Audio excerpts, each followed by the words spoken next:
welcome to another episode of The Catholic Novel. Today we're going to talk about Jon Hassler's North of Hope. I want to share with you a humorous anecdote. As I've mentioned in other shows, I've sort of become an apostle of the Catholic novel. It started when I was in college, and it's continued over the years. And of course, these shows are an attempt at spreading the word about the Catholic novel. Well, about 10 years ago, I was on retreat with a priest, and we started talking about novels, and I started mentioning some of my favorites, and he read them and liked them very much. And then I encouraged him to read Jon Hassler's North of Hope. And a couple of years later, he was introducing me at some kind of an event, and he said, get Father Lauder to recommend some great Catholic novels to you, but don't read North of Hope. If he mentions North of Hope, don't do it. And I laughed, and he and I never really discussed it. But getting ready for this particular session, this novel, some critics believe, is Jon Hassler's masterpiece. And it certainly is a very good novel. One critic said, this is the best depiction of a priest since Graham Greene's The Power and the Glory back in the 1940s. I think it's a really good depiction of a priest. Personally, I think Edwin O'Connor's depiction in Edge of Sadness is the best since Power and the Glory, but this one is a really good one. Now, why was the priest to whom I recommended the book so upset? Well, looking it over, I think I see why. There's a depiction of evil in this novel that I have not found in any other Hassler novel. In the other Hassler novels, I think it's kind of petty evil. Use a Catholic term, it's all venial sins. In this novel, it's really depravity. How this enters is this. The story is about this young man, Frank Healy, and in high school he has a crush on this girl, Libby. And at the end of one of the chapters, he says a prayer. He's afraid she's going to distract him from his vocation, and he says, "Dear God, take her out of my life." And it ends. The chapter ends, and God did, for 23 years. But then she reappears, and her life has been really sad. She married, had a child. The marriage broke up. She, I think, has several emotional problems, and her daughter, who's now, at least in her teens, maybe even into her 20s, has been raped by two stepfathers. And I think that's probably what bothered, or if I use the word raped, I think that's okay. Certainly the stepfathers had sex with their daughter, with the stepdaughter. And I think that's what bothered the priest so much, because you get a sense of real evil here, okay, really terrible. The title North of Hope, what does it mean? I think it means either God or heaven. I mean, but what's above hope?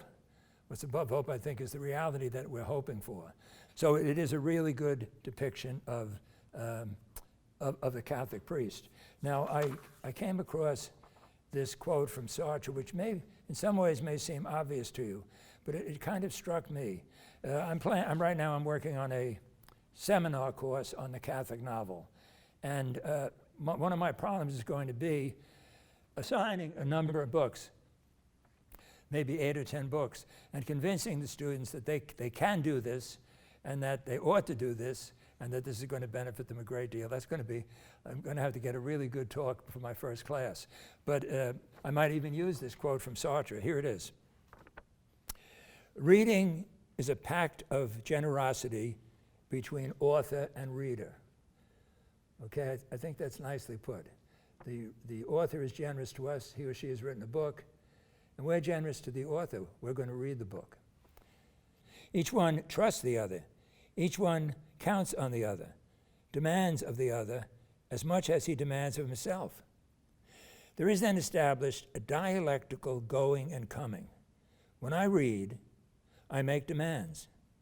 If my demands are met, what I am then reading provokes me to demand more of the author, which makes to demand of the author that he demand more of me, and vice versa. The author's demand is that I carry my demands to the highest pitch.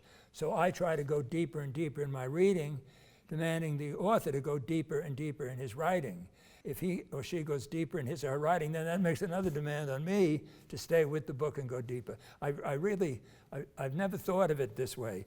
Somehow I think, if the author's dead or he's not sitting in the room with me, I don't realize that novel I'm holding in my hand is a piece of living literature. Someone has put their heart and soul into it, okay? And I'm fortunate enough to share perhaps their deepest dreams, their deepest hopes, their deepest desires. So I think, all the books we have done in this series, and I think we're nearing 50 of them, okay? I recommend them all. It's not just that I like them, I recommend them to you. Now, there is Father Frank Healy, when he becomes a priest, has ups and downs, he's got problems, and when Libby reappears in his life, he first of all, he feels very sorry for her, and he reaches out to try to help her daughter, who is, as you can imagine, has a lot of emotional problems. But Libby also, I think, has in the back of her mind that somehow Frank is going to leave the priesthood and marry her. And there is, once he's ordained, that doesn't seem to come up at all. There is one clever little, what can I describe it? A little twist in the novel. When he's a young boy, and his mother dies, the person who is with his mother says that she says, I would like Frank to be a priest. And the person tells that to Frank. Now, who knows how much that who knows how much that works on Frank's vocation? My mother's dying words, or she wanted me to be a priest. Now, as the novel develops, you find out that those were not the exact words of his mother. The exact words of his mother were, I hope that Frank wants to be a priest, which is quite a different hope, okay?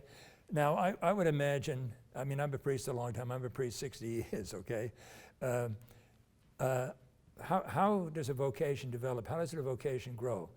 I'll confess to you, I can't remember what I thought being a priest was going to be like. And I couldn't remember very early. I have an image of sitting at a rectory table having dinner, and this thought occurred to me. What did I think being a priest was like? How did I imagine it? My guess is many of my classmates had vivid images. They sort of could see their life very clearly. I don't remember ever doing that, okay? But at the same time as I became aware that I didn't remember, I also became aware that it was 100 times greater than I ever could imagine. And I must say, I still feel that way today. So that's a nice little twist in there. And when Frank Healy gets the truth, what his mother said, he seems to be able to handle it very maturely. Now there's one section about his experience of being a parish priest. I'd like to read that to you. Once again, I'm amazed that laymen can enter into the experience of a priest so well. Graham Greene, Edwin O'Connor, Jon Hassler, okay, and there are others too.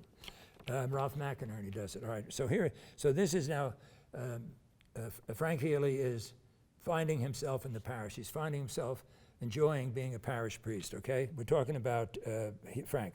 He no longer felt confused. He was becoming absorbed in his work.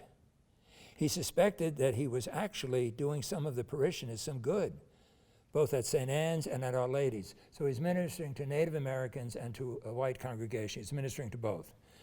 More and more people were coming to him and opening up their souls, and either asking for advice or, more often, asking for confirmation of the advice they've been giving themselves. More and more of his people were receiving the sacraments. He sensed a heightened regard for the Eucharist, and he might be the only priest in the diocese, indeed in America, to report an upswing in the number of confessions.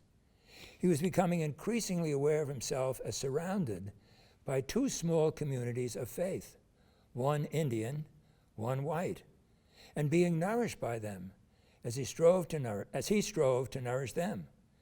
They did not follow him so much as cluster around him. He was not so much their leader as their center. They were not his followers, they were his family. Now, I must tell you that resonates very much with me. My first assignment was not what I would have, if I had chosen my first assignment, I would not have chosen where I was sent. I was there maybe 2 days, maybe 3 days, and I had the feeling the parishioners just embraced me. And I remember the oldest priest in the rectory said, that's the way they are. These people are so warm. And the 4 of the happiest years of my life were as a parish priest. I love being a teacher, but there's something about ministering in a parish that is just unique. The parish priest, if he's doing his best, trying his best, will get tremendous responses from people that they nourish him perhaps even more than he nourishes them. So Jon Hassler was must have been a very perceptive fellow. And when I mentioned in another lecture, I wish I had had a chance to interview him, or to meet him and just sit down with him.